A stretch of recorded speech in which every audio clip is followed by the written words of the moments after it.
Bueno, cuando me ofrecieron dedicaros unas palabras a la Federación de Donación de Sangre, estuve un rato pensando y fue tan fácil porque mis palabras solo son de agradecimiento.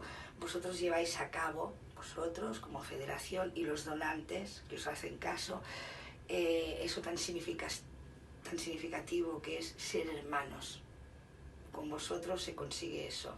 Los seres humanos nos convertimos en hermanos, ayudando al otro, al que necesita algo nuestro, como es la sangre.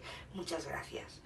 Y felicidades por esos 10 años que habéis estado ahí, hasta que nos habéis convencido. Es importante donar sangre. Muchas gracias.